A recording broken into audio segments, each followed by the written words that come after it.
Peach Blossom Det. Chapter 18. He grabbed the corner of my robe, struggling to get up as he rubbed his bleary eyes. After surveying his surroundings, he asked with uncertainty, "Where is this place? And who are you?" I flashed my pearly whites and rubbed his head. "This is the mortal world. My name is Song Yao." "Oh." He cocked his head and looked at me. "I've never seen you before in the heavenly court. Are you an immortal lord or an immortal without an official post? Why did I wake up in the mortal world?" "This humble immortal's celestial title is Guangxia Yuan Jun," I responded with a grin. "I'm here on the heavenly court's order to bring you to the mortal world for several days to gain experience. When you grow up, you have to take charge of the world's literary ethics, so you have to observe and experience the worldly sentiments and desires in the mortal world." His black, shining eyes continued to stare at me. "Are you here to supervise me?" "Not to supervise, but to take care of you," I said. "If there is anything you wish to eat, play, or want, let me know. There's no need to address me by my title. You can just call me Song." When I spoke to this point, a thought suddenly occurred to me: if I don't take advantage of this opportunity now, then when? So I continued in an amicable tone, "You can call me Uncle Song Yao or Immortal Uncle Song." A smile gradually blossomed on his little face. Right at this moment, Tianchu, in the form of a youth, rubbed his eyes and clambered to his feet in bewilderment. This immortal lord diverted my attention to look at Tianchu, and Heng Wen looked up at me. "I've never been to the mortal world, so I don't know what's delicious or fun. Can you show me around, Song Yao?" I laughed wryly in my heart. "Heng Wen, oh Heng Wen. So it turns out you were never one to be taken advantage of, even as a youngster." Tianchu stood on the ground and fixed his clear, bright eyes on me. "Where is this place?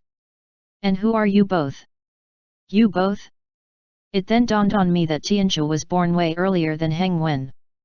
Only heaven knew where Heng Wen was when Tianchu was a youth. Heng Wen blinked.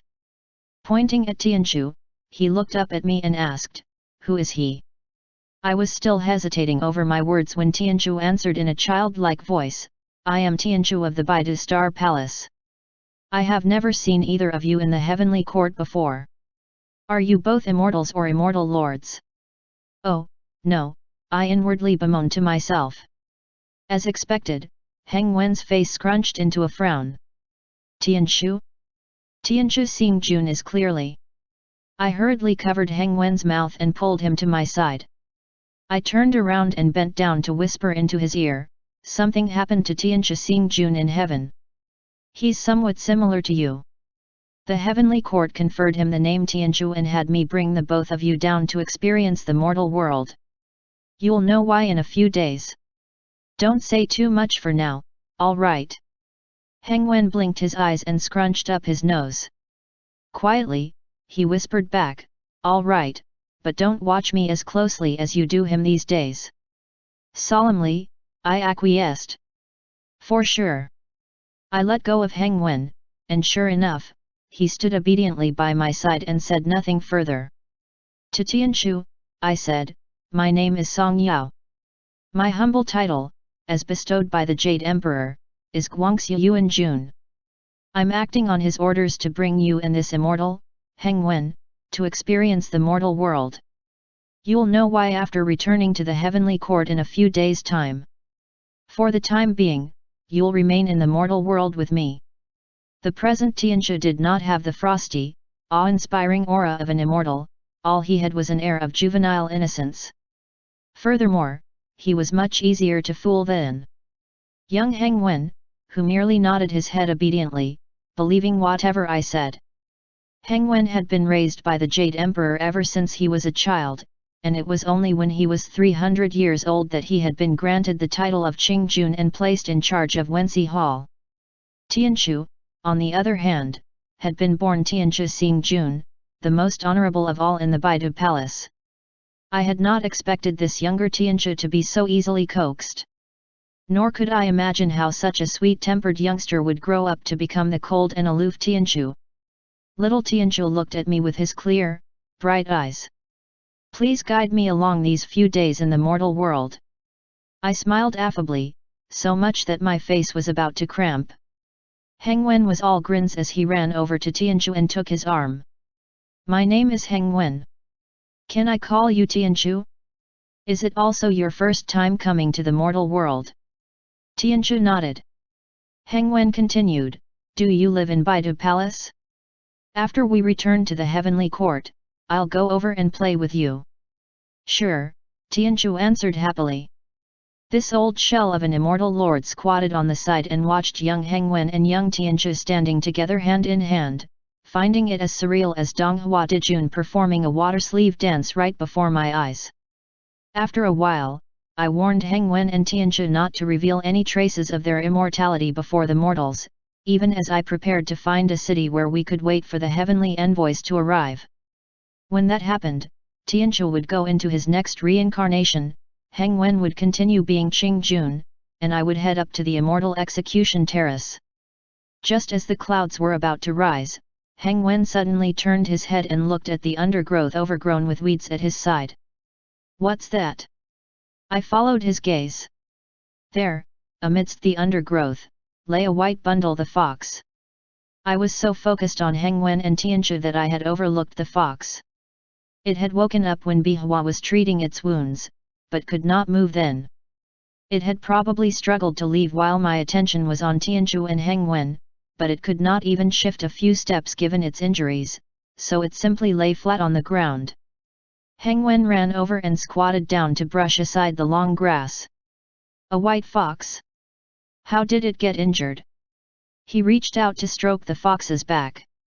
The fox buried its head in its fur, its eyes tightly shut. Tianzhu joined them, squatting down. Its injuries are quite severe. Heng Wen lifted the fox from the grass. Furball, being well fed, was a tad rotund, and the present Heng Wen strained somewhat to carry it.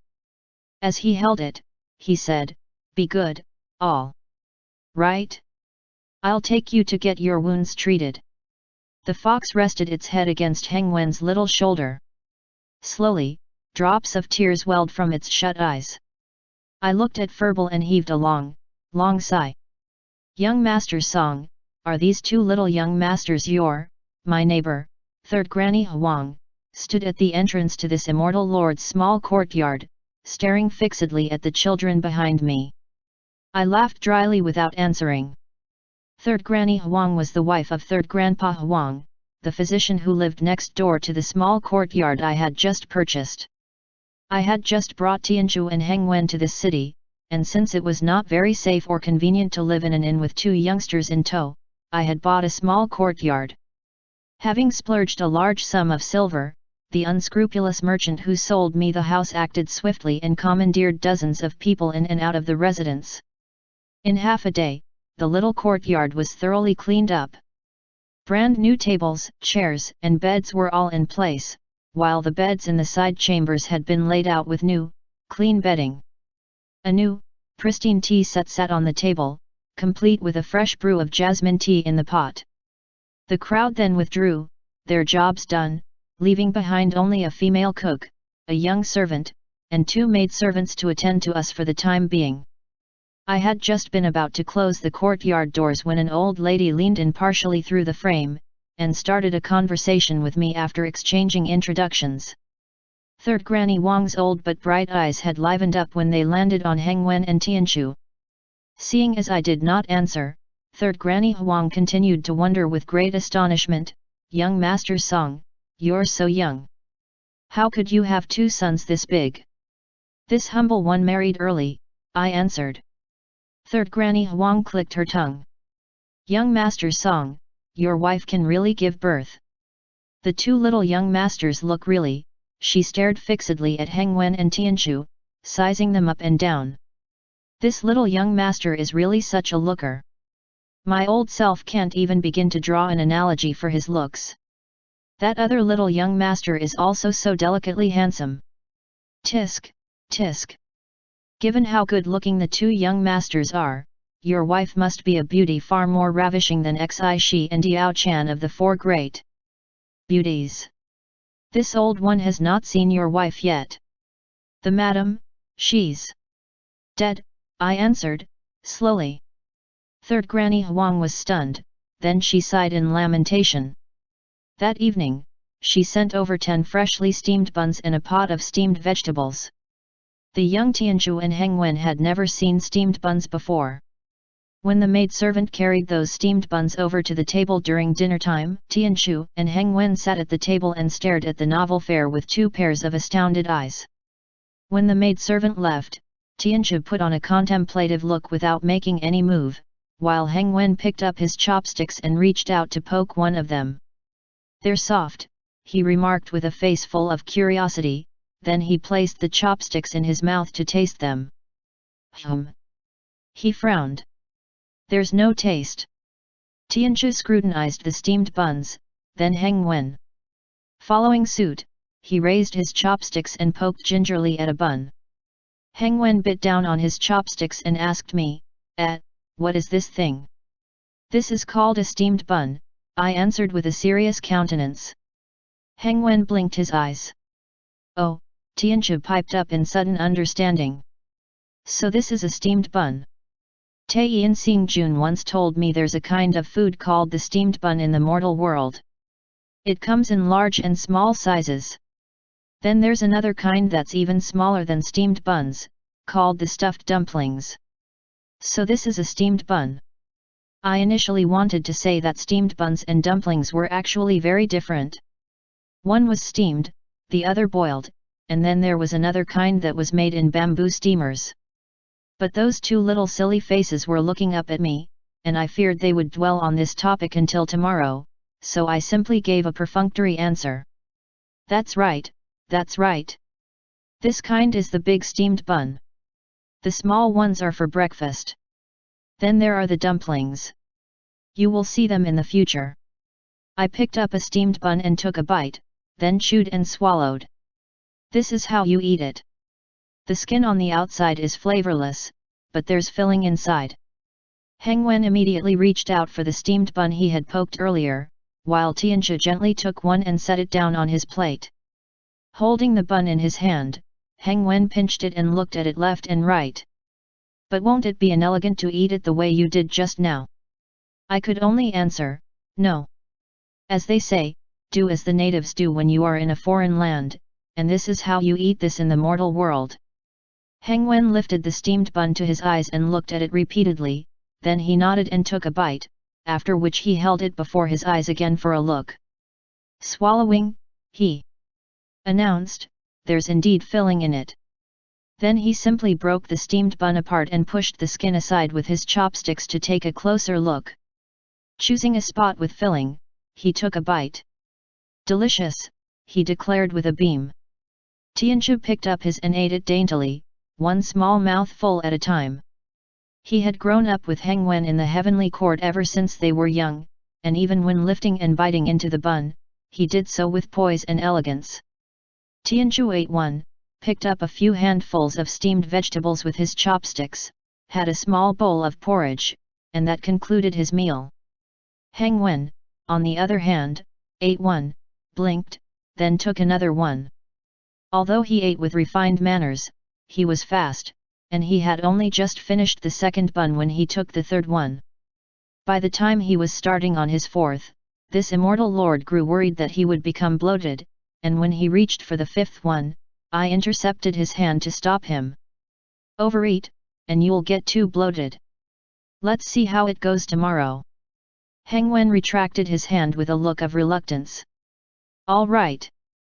I was about to call for someone to clear the dishes and utensils when Heng Wen said, "I'll take one steamed bun for the white fox." "Foxes don't eat steamed buns," I said. "Why?" Heng Wen asked. "Foxes only eat meat, and they love chickens best," I replied. "I'll get the kitchen to make its dinner. Why don't you take a bath first?" Heng Wen thought for a moment, then nodded. "All right." The young servant and maidservants were all quick-witted, having already prepared hot water for bathing in the chamber. Heng Wen and Tianchu stood before the doors to the side chamber, politely giving way to each other. "I'm in no rush," Heng Wen said graciously. You must be tired, right? You go ahead. Tianzhu shook his head. I'm not tired. You carried the fox today. It's pretty heavy, and you must have caught quite some dirt on you too. You should go first. The maidservant standing before the doors covered her mouth and smiled. To me, she said, Master, the two young masters really know more about propriety than adults. Of course, where do you think the two of them were raised? Seeing them deferring to each other, I could only think of a way for them to arrive at a compromise. I made 2 lots for them to draw. Heng Wen got priority, so he made his way inside for his bath. I had already gotten the young servant to call someone from the clothing store over this afternoon to take Tianzhu's and Heng Wen's measurements, along with a few sets of clothes they could more or less wear first. Heng Wen's and Tianzhu's clothes had been conjured and shrunken to fit their bodies by divine magic, and now that Heng Wen had changed into the clothing of a mortal youngster with the long sleeves rolled up, he looked even more childlike. A maidservant then accompanied him back to his chamber to retire for the night, a sight that amused me to see. A short while later, Tianzhu stepped out after he was done bathing and changing to a new set of clothes, similarly a picture of childlike charm. I thought of Tianzhu, then thought of Mu Ruian, and finally looked at the Tianzhu before me. It was occurring to me more and more strongly that being able to see this sight, even though I would be sent to the immortal execution terrace in a few days, was all worth it. While I was washing up, I thought of what Nanming would look like if he had also turned into a youth or a younger child. I wondered if I would be sent to the immortal execution terrace after Nanming and Tianzhu re-entered the cycle of reincarnation. If so, would I have the time to ask Minga for a favor, and borrow his mortal realm observation mirror to get a glimpse of Nanming in diapers? Late at night, I drifted into Tianzhu's chamber for a look. He was all tucked under the quilt, sleeping soundly, his clothes neatly folded on the chair. He was the very picture of carefree innocence. It was probably rare for Tianzhu to have a good night's sleep when he was still Mu Ruian. I entered the other chamber, and Heng Wen was sound asleep too. I carefully shifted him inward on the bed, then lifted the quilt and lay down, but I still inadvertently woke him up. Rubbing his bleary eyes, he half propped himself up and looked at me in astonishment. Sounding tired, he asked, "Why are you sleeping in the same bed with me?" I froze for a moment, still holding up a corner of the quilt. Giving a dry laugh, I said, "It's been busy today, and only 2 side chambers have been cleared out, so there are only 2 beds available to sleep in." I looked at the childlike silhouette before me. The Heng Wen of now still did not recognize me. Giving a helpless sigh, I tucked him back in bed and covered him with the quilt. "Sleep tight." Then I got off the bed and put on my outer robe, all ready to search for a spot on the ridge of the roof or a tree to squat the night away. The colors of the night ran deep, with the chilly wind making its presence known. I floated to the ridge of the roof, where I looked up at the sky. The night was so heavily shrouded in clouds, I could not see a thing. I wondered if Bihua had already arrived in the heavenly court. By all accounts, it was almost winter now. No wonder the wind was so cold. Sitting on the ridge just a few days ago had been a marginally warmer experience. I yawned and lay down on the ridge. Truth be told, it was rough sleeping up there, with all the uneven and uncomfortably hard tiles. Earlier today, the servants who cleared out chambers had even asked me, "Is it really enough to just clear out 2 side chambers?" And I had answered, "Yes, my son lost his mother at a young age and often gets night terrors. He's still in recovery and needs someone to watch over him while he sleeps." Actually, I was thinking that if the Jade Emperor were to really haul me up to the immortal execution terrace in displeasure, then I would not be able to sleep on the same bed with Heng Wen anymore, so I might as well seize the chance to sleep with him for as many days as I could, regardless of whether he was an adult or a youth. To put it in the words of the mortal realm, even if I die, I have to die a satiated ghost. But when Heng Wen had thrown me that question earlier, it occurred to me just how utterly despicable I was. So being a satiated ghost was out of the question, I was doomed to be a hungry ghost. Tomorrow, I would get the young servant to clear out another empty side chamber. I closed my eyes again and yawned when I suddenly heard light footsteps on the roof tiles. I opened my eyes and gave a start. Heng Wen was standing on the tiles looking down at me, wearing just a flimsy inner garment. I can share my bed with you if you have nowhere to sleep. You left right away just now without waiting for me to respond. It's uncomfortable sleeping here, isn't it? I bolted right up and wrapped my outer robe around him. Why did you come out? Go back and sleep. The wind is cold outside. If a maidservant or servant were to walk out of the servant quarters right now, only to see old Master Song and the little young master standing on the roof ridge, they would no doubt be so frightened they would take a tumble. Heng Wen grabbed hold of my sleeves. All right. You can sleep in my bed. Let's go. I followed him back to his chamber. Heng Wen burrowed under the quilt, and I thickened my skin and got onto the bed. He even offered me more of the quilt. You'll need more to cover yourself with, so here you go. I gave it back to him and tucked him snugly in it. It's enough for me. You go on ahead and sleep. There's no need for you to be so polite with me. Heng Wen said. When I come of age a few more years later and take up an official post, you and I will be fellow immortals in the heavenly court. It's only right for us to look out for each other. Right, right. You're absolutely right, I answered with a smile. Heng Wen snuggled his head closer to me on the pillow. But I was told that I'm called Heng Wen because I will be Heng Wen Qing Jun in days to come, so why are you called Song Yao when you are Guangxia Yuan Jun?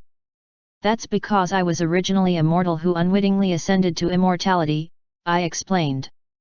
My name in the mortal world is Song Yao. Song Yao sounds better than Guangxia Yuan Jun, Heng Wen commented. I was going to say that I thought the same, but after thinking about it, I let it drop.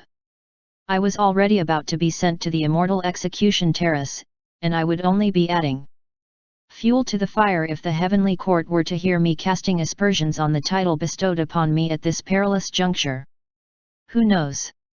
In a fit of anger, the venerable one up there might not even let me retain a wisp of my soul for reincarnation. If only I had a name that's different from my title, Heng Wen said softly. Many years ago, in the heavenly court, Heng Wen had said those exact words to me. At the time, I had only just gotten acquainted with him. A certain heavenly lord had invited over guests, and he did me a favor and brought me, a junior immortal who had just joined the heavenly court, along as an accompanying guest.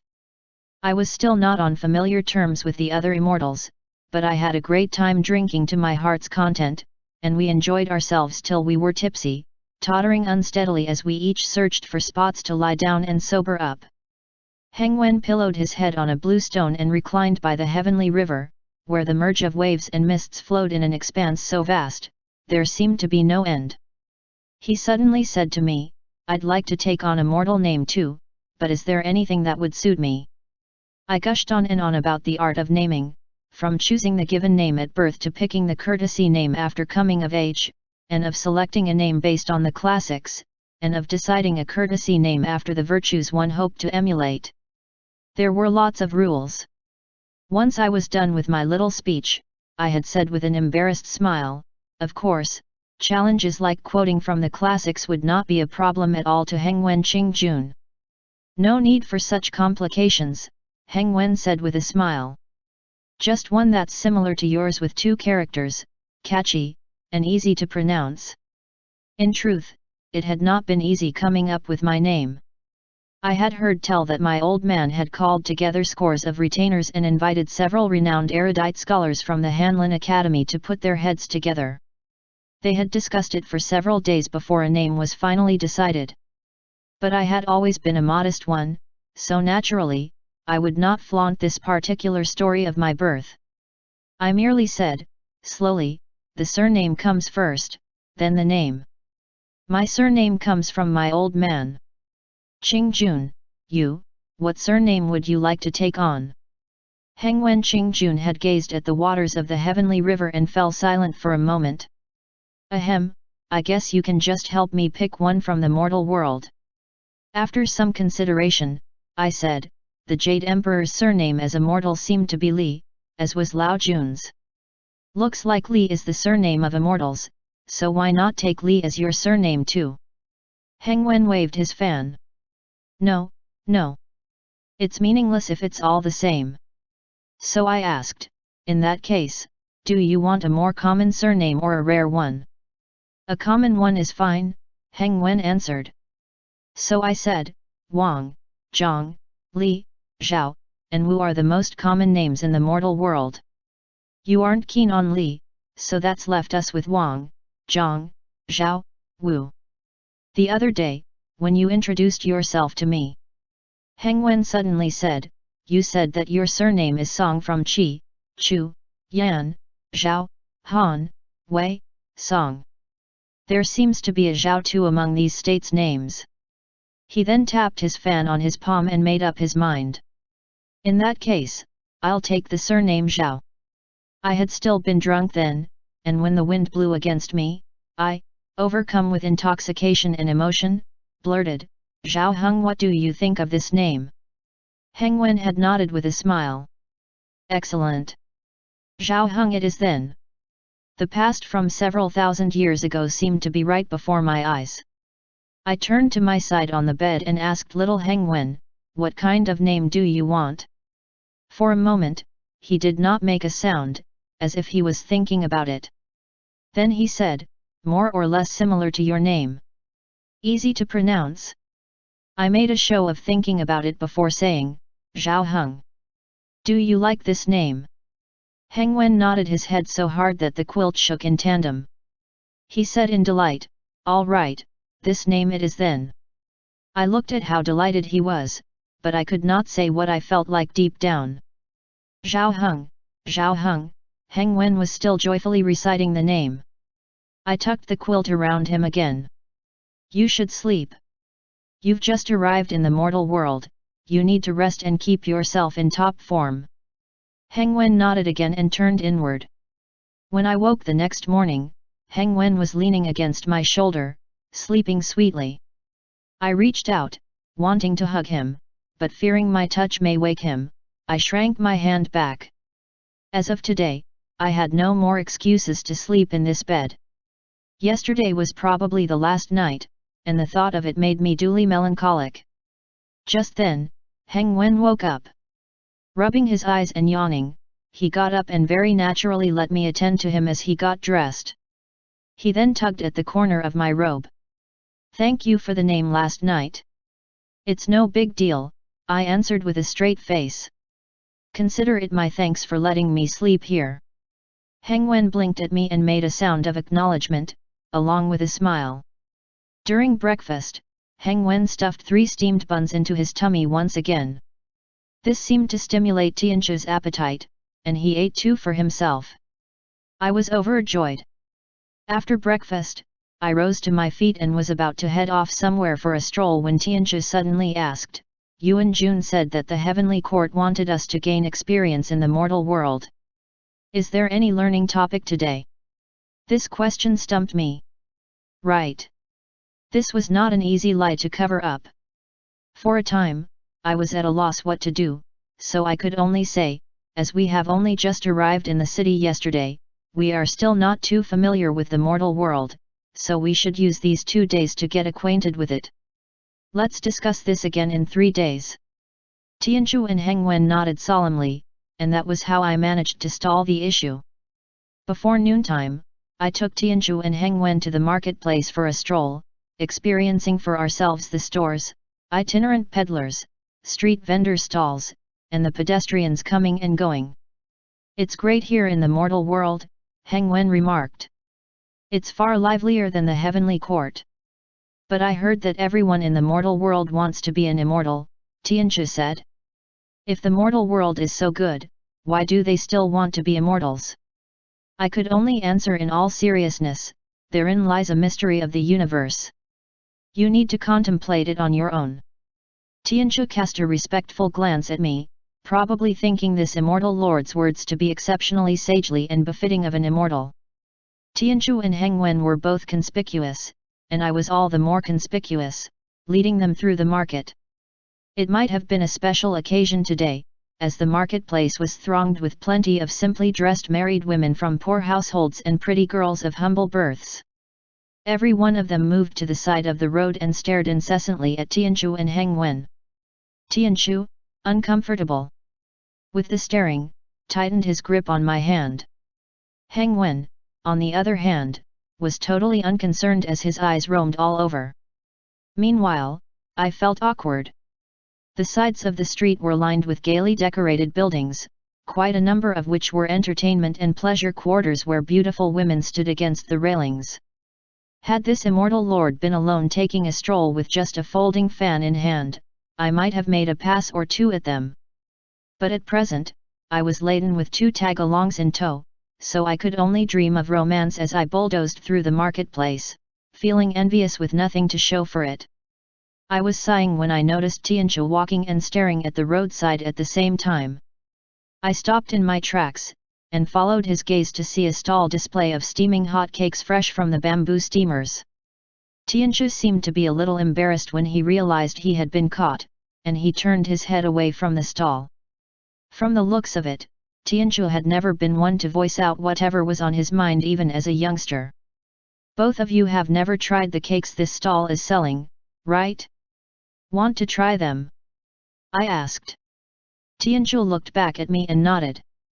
I bought 2 pieces. This cake was made of rice flour, with some osmanthus and sesame powder sprinkled on top. The peddler wrapped each piece individually in coarse paper. They still felt fairly hot when I held them in my hands. I handed a piece to Tianchu, and peeled back part of the wrapper. "Be careful, don't scald your tongue," I said and gave Heng Wen his. He held it up and took a bite. "A little sweet." With that comment, he looked up at me. "I don't like sweet things, so I'll just taste a little, and you'll eat the rest, okay?" An old lady weighing walnuts at the dried fruits stall beside us had been stealing glances at Heng Wen and Tianchu, and when she heard this, she immediately broke into an affectionate smile. "Such a filial child," she said to me. "You, sir, are so blessed." This immortal lord felt very depressed. My appearance should not have changed since my ascension. Tianchu and Heng Wen did not look all that young now. At most, I could be considered their older brother, so why was everyone treating me as their father? They said that immortals live forever in eternal youth. From the looks of it, the vicissitudes of several thousand years had still left its trace on this immortal lord's body, making me look a little weathered and worn. I smiled at the old lady. Heng Wen handed me his nibbled-on cake, and the old lady praised, "What a sensible child." She scooped some walnuts from her basket and gave them to Heng Wen with shaky hands. Heng Wen immediately reached out to accept them. "Thank you, elder," he said, to which the old lady repeatedly replied, "You're welcome, you're welcome." Heng Wen could not hold so many, so he put them all in his sleeves until he only held one in his hand. He looked it over and over, then opened his mouth to bite it. "Oh, my!" The old lady hurried to stop him. "Don't bite it!" I chimed in too. "You can't bite it. The husk is hard and will give you a toothache." Heng Wen held the walnut in his hand, looking puzzled. "I'll crack the shells for you when we get home," I said amicably, and Heng Wen nodded, blinking his eyes. "It's a rare sight to see a father bringing his 2 children to the marketplace," the old lady said to me. "Young master, you're well dressed, so why are you not taking the sedan chair? You don't even have a servant following you."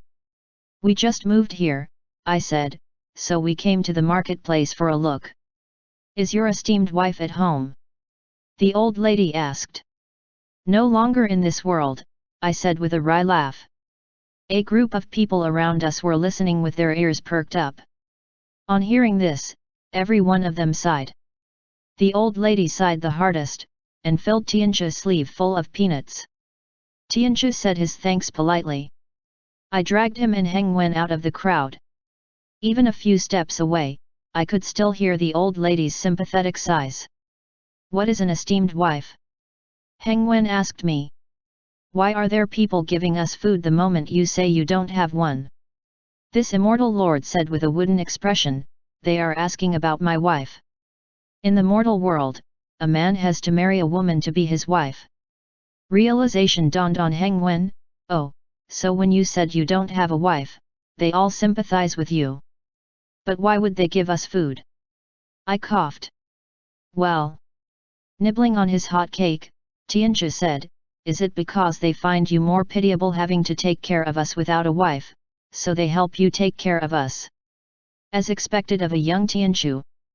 So thoughtful and considerate. That's exactly it. I nodded. Tianzhi polished off his cake and began studying the secret stash of peanuts. I shelled one for him, and he said in all seriousness, I've eaten the kernels before, but I never knew that they came with shells. He grabbed a handful from his sleeve and gave it to Heng Wen. Eat these first. They are easy to shell. Heng Wen accepted them. Thank you. We'll have the walnuts later when we get back. Sheer silk fluttered a few steps ahead, yet another place of tenderness and many affections. A stunning beauty dressed in a pale rose garment was leaning against the railings on the second floor, seeming to be idly gazing out into the distance, a sight that kept the eyes of all the strong, young men on her. With my eyes fixed straight ahead, I led Heng Wen and Tianzhi to the foot of the building. Several simply dressed young girls were picking rouges before the makeup stall by the side of the street. One of them was withdrawing from the store when she suddenly tripped. With a cry of surprise, she fell right into my arms. I froze, and right at that moment, a light object landed on top of my head too. End chapter. Peach Blossom Det. Chapter 19. A faint fragrance wafted before my nose. This immortal lord had not had a dalliance in several thousand years, and I had least expected to gain the perk of embracing a tender beauty before being sent to the immortal execution terrace. The young girl struggled out of my arms in a panic. Even her fair neck had turned bright red. She curtsied, then lifted her skirt and fled in a fluster. I took down the object on my head. To my surprise, it was a pink, sheer handkerchief with a fragrance that assailed my nose, overpowering me. A person was suddenly standing before me. This person immediately dropped to one knee. My lord, what a coincidence! Of all people, Our Lady Kingxian's handkerchief fell on you. Clearly, this is the work of fate. How about coming over to our building to take a seat? Was this not the handkerchief of the maiden who had just bumped into me? From the building with fluttering sheer curtains and hanging silk, a woman who looked like a procuress sashayed over, waving her handkerchief.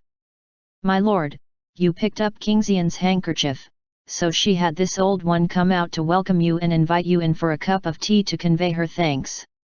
Please honor us with your presence, my lord. As expected, whiling away several thousand years in heaven had worn this immortal lord down, and a scented handkerchief was about to lead me into a trap of the fairer sex. On hearing this, my first reaction was actually to look down at my side. Heng Wen was holding on to my robe, watching with a look of curiosity.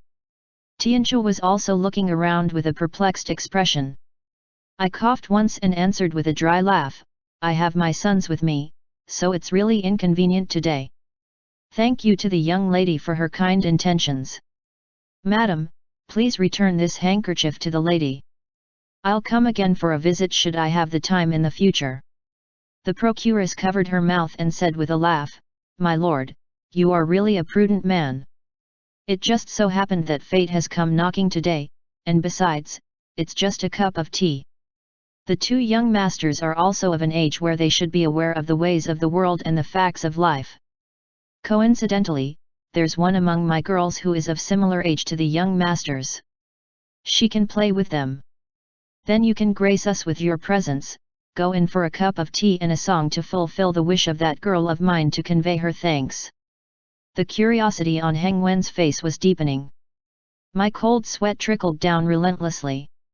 If the heavenly court were to find out that I brought the young and innocent Heng Wen Qingjun and Tianzhi Xingjun to the brothel, I would not even need to head up to the immortal execution terrace, for they would outright send a massive bolt of lightning to obliterate me clean. "Thank you for both of your kindnesses," I said with a stern countenance, "but I'm really not available right now. Please pardon me." The procuress lamented with deep regret, "My lord is so insistent on declining the offer. Don't tell me you disdain. Is it because you deem this lowly one to be too vulgar to serve you to your satisfaction?" A woman in rose pink stood gracefully before me. It was the same beautiful woman leaning against the railing staring idly out into the distance. Charming, delicate, finely arched brows, expressive, bright and seductive eyes. Face as clear and luminous as the moon. Dainty and graceful waist so slender as to grasp. She was like the morning dew, a beauty who far surpassed an entire garden of spring flowers. With a smile, I said, "It's a blessing to be invited by a beautiful woman, but unfortunately, I do indeed have something on today. I must ask you to treat me to a cup of scented tea. Should I have the free time another day, and if I could get to hear the sound of your chin too, that'd be my good fortune." The beautiful woman smiled, her face like the intoxicating rosy clouds drifting in the sky. "Looks like today is indeed inconvenient for the young master. I do not dare to force you to stay, but I hope you will remember our agreement today. I shall be by the window, pining for your visit every day. Since this handkerchief has an affinity with you, please accept it if you don't disdain it. Consider it as a token of our mutual agreement." I could only take the sheer handkerchief and put it away in my bosom. Beside me, Heng Wen suddenly sneezed. I hurriedly looked down. "What's wrong?" Heng Wen rubbed his nose. "Nothing." He looked up at Qingxian and smiled, and at the sight of this, Qingxian smiled back sweetly in spite of herself. Then she curtsied and returned to the building with the brothel servant and procuress. I could not help but think that this handkerchief would not have fallen on my head had I been standing here together with the usual Heng Wen. Heng Wen tugged at my robe. "When are we going back?" "Now," I answered. It was lunchtime by the time we returned to the small courtyard. Heng Wen and Tianjia could not stop thinking about Third Granny Wang's steamed buns. Once all the dishes were served, they asked, "Why aren't there any steamed buns?" "We are out of steamed buns," I said. "I'll get someone to buy some more for dinner tonight." Only then did Heng Wen and Tianjia begin to reach out with their chopsticks. I made a special point of having the cook fry some scrambled egg for the fox. After lunch, Heng Wen took the plate to feed the fox personally. Furball was temporarily settled down on a soft couch in the small hall. Although I had used my divine powers to help it treat its injuries, its wounds still had not healed. It was weak and feeble, looking very downcast. Heng Wen fed it the egg with a pair of chopsticks, and it ate it one mouthful at a time. Tianjia watched from the side with great interest. Once the egg was gone, Furball smacked its lips and licked Heng Wen's hand. Heng Wen stroked its back. "I heard Song Yao calling you Furball. Is your name Furball?" Furball propped its eyelids open and glared resentfully at me. "Actually, its name is Xian Li," I said. Heng Wen immediately petted it and called its name twice, "Xian Li, Xian Li." "Xian Li sounds like a nice name," Tianjia commented too. The fox nuzzled against Heng Wen's palm, tears re-emerging from the corners of its eyes. I had the maidservants and young servant tidy up another side chamber in the morning, so we each had our respective rooms for our afternoon nap. I sent Tianjia to his chamber, then sent Heng Wen back to his. Just as I was about to step out from Heng Wen's chamber, however, he piped up from behind me, "Aren't you sleeping? Why did you go out?" "My chamber is ready," I explained, "so you don't have to squeeze with me in bed anymore. Have a good rest." "Oh," Heng Wen said, "where is your chamber?" "At the end of the walkway," I replied. "What's it like?" Heng Wen asked. I could only answer, "Why don't I take you there for a look?" "Sure," Heng Wen responded. I led Heng Wen into the newly tidied side chamber. It was at the end of the covered walkway, so it was not as bright as Heng Wen's and Tianchu's rooms. The pond in the backyard was visible from here, and had it been summer, the view would have been a good one. But now, with winter right around the corner, the most the scenery could muster was the occasional leaf or two floating on the pond. Heng Wen walked around my chamber, peered out of the window for a look, then sat on the bed to feel the quilt. Delicately, I asked him, "If you want to stay here for a bit longer, why don't you take an afternoon nap with me?" Heng Wen thought for a moment before nodding. "Sure." And so, I earned myself yet another unexpected afternoon. Looking at Heng Wen lying on the bed, I felt despicably delighted. As I took off my outer robe and prepared to get in bed, King Xian's handkerchief sailed out from my chest. I picked it up for a look. Who could have thought I would finally get lucky in the romance department? Could changing my fate of eternal solitude be an actual possibility now? I looked back at the bed. Heng Wen was lying on the pillow, looking at me with black, shining eyes. I tucked the handkerchief away and lay down. Heng Wen snuggled up to me, yawned, and closed his eyes. I tucked the quilt around him and closed my eyes too. This nap took all but 2 hours. After getting up in the afternoon, I took a stroll in the yard to look at the scenery. The children in the alley, knowing that there were 2 new youngsters living here, clung to the enclosing wall and craned their necks over it to peek into the yard. I found Tianchu and Heng Wen to be mature in spite of their tender age, having grown up in the heavenly court, and this was a rare trip down to the mortal world, so I urged them to play with the children. In the mortal world, the youth of around their ages would have long found it beneath themselves to play with these children, so this gaggle, upon seeing Heng Wen and Tianchu were willing, went wild with joy. Tianchu and Heng Wen had never played with children before, so they shared in this delight. Tianchu and Heng Wen returned only when it grew dark. They were, however, perplexed on top of their delight. Those children asked what my name was. Heng Wen told me. I said my name was Zhao Heng, and they asked me why my surname is Zhao when yours is Song. I should have the same surname as you. Why is that? They asked for my name too, Tianchu chimed in. I said my name was Tianchu, and I didn't have a surname. They said I should have the surname Song too. I rubbed my temples. Because of this humble immortal's appearance, those mortals thought I was your father. To conceal our identities, I boldly claimed that to be the case. For that, I ask for your pardon. In the mortal world, the son has to take after his father's surname. Heng Wen blinked his eyes like he did not really understand it, while Tianchu added, Heng Wen and I also played chess with a few elders in the afternoon. They couldn't beat us, so they slapped the table and said they'd be our sons and grandsons if they played chess with us again. Is being someone's son a humiliating act in the mortal world? If that's the case, why did you? Without batting an eyelid, this immortal lord answered, "Oh, that's because they thought they were a lot older than both of you. In the mortal world, it's very humiliating to say that you'd be the son of someone younger than you and unrelated by blood. I'm much older than both of you, so I can play the part for the time being. That way, we won't expose our identities to the mortals."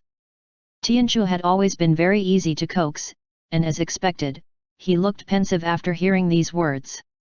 With a smile, he said, "We are, in fact, much older than them, so they shouldn't be saying such things, and even if they did, they wouldn't be on the losing end, right?" "Right," I said, "but you can't tell them, or we'll expose ourselves." "Okay," Tianchu nodded. And so the conflict was resolved, and dinner was served without a hitch. Heng Wen and Tianchu did not think much of the steamed buns that we bought, fixated as they were on those made by Third Granny Huang. Heng Wen only ate 2, and Tianchu, 1. "How about we buy from another stall tomorrow?" I asked. "Or we can make dumplings." Only then was their interest piqued. After Heng Wen fed Furball, I had them draw bathing lots like they had done the day before.